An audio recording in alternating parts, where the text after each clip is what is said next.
The month of June 2024 has come to a close, so here's a ranking of all 5 June 2024 movies that I saw.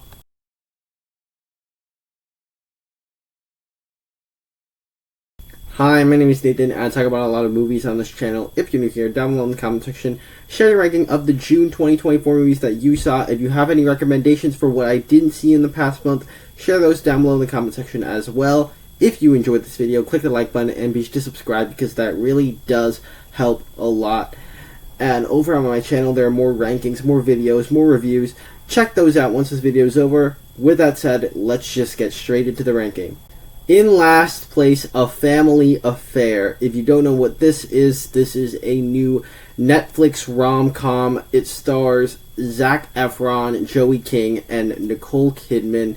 And essentially what this one is about is Joey King is the assistant to Zac Efron, who's a big movie star, and Nicole Kidman, who is Joey King's mom, starts to screw Zac Efron and they start dating, and therefore there's a conflict in between the three of them. And this movie, it has some charm to it, but overall I didn't think this movie worked all that well for me. Part of that is because the characters, two of them in particular, Zac Efron and Joey King, those two are just extremely unlikable in the entire movie, and Nicole Kidman's character is just kind of a bland addition.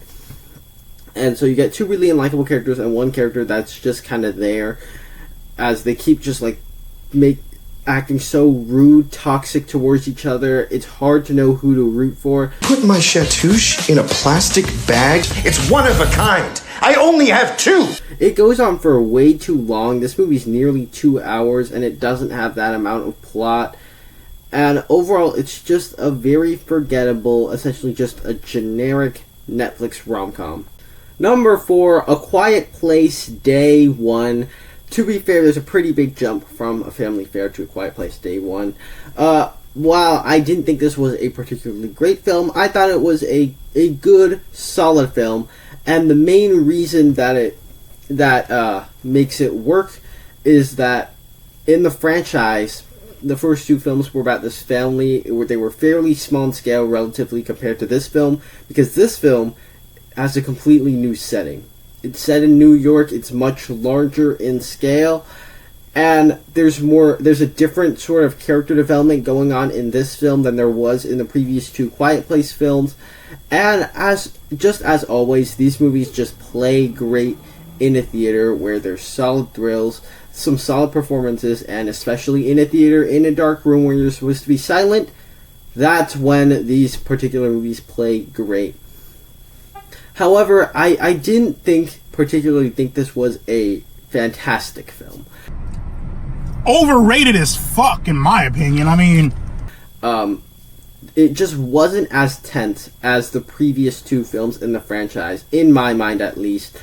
Maybe some of that is because it is set during the beginning of the alien apocalypse, and they're just starting to figure out what the aliens are.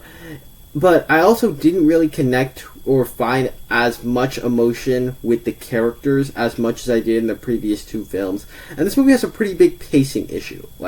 The first 2/3 of the film or the first half of the film really, it moves at a nice pace, but then the back half is very creature light. Creatures kind of disappear in the back half, and so for me, it's an alright film. I would go positive on it, but it wasn't amazing or as good as I was hoping by any means, unfortunately. Another big jump here, Bad Boys Ride or Die. And this is another one where there's a pretty big jump from A Quiet Place Day 1 to Bad Boys Ride or Die. I thoroughly enjoyed Bad Boys Ride or Die. As somebody that likes action movies and somebody that enjoys what they've been doing with the Bad Boys franchise, I had a really fun time watching this movie, and I thought that it was my favorite of the franchise. I would stand by that. I would say this is my favorite of the Bad Boys movies because it just brought the best elements together. Of course, Mike and Marcus, played by Will Smith and Martin Lawrence, have great dynamic chemistry in this movie, and it's really funny in Bad Boys fashion, as you would expect.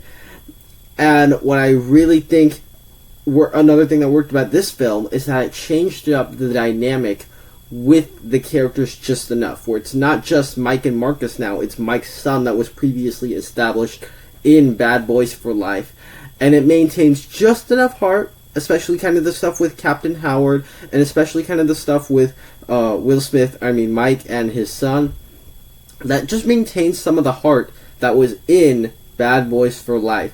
And I would also say, for an action franchise, this franchise has delivered consistently great action, but I'd say this film has the best action of the 4 films. There's all these drone shots, extremely stylized way of filming things where it will like go to like Call of Duty first person shooter perspective. Just really cool stuff that I hadn't quite seen before done in film. Now, maybe the plot's a little bit too convoluted in certain pieces, but overall, I just thought I had an absolute blast with this movie. I thoroughly enjoyed it. Our runner-up is going to be Hitman, and this movie was just a real nice, pleasant surprise. I didn't go in expecting much. It's the new Richard Linklater film with Glenn Powell, and it's kind of like a rom-com of sorts, along with like police thrillers, sting operations, that kind of stuff.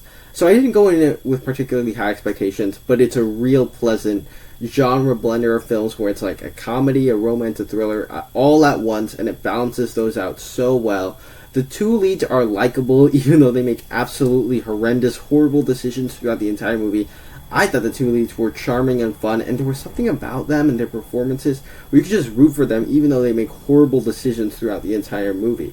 It moves at a nice pace. It kept me intrigued from beginning to end, and I think the way it did that was that it kept sort of changing up things throughout the movie, where something happens, a new piece of information is dropped, some characters know things, the audience knows things that certain characters don't, and it just builds tension properly without having to have like action sequences. This is not an action movie. Now where I think this one it lost me just a little bit is that I didn't particularly like where it ended. Where it ended, I thought could have been a little bit more satisfying. But other than that, just a real pleasant surprise. If you want just a small direct to streaming, just drama, not drama, it's just like a comedy romance of sorts, this is one that I would recommend you check out, and it's on Netflix. But for me, easily coming in first place is Inside Out 2. And there's not a lot to say about this movie that hasn't really already been said. I would say this is a huge improvement over the first film, which I already thought was a very good movie. But the particular reason that it's an improvement is because it's probably the most relatable movie that I've ever seen.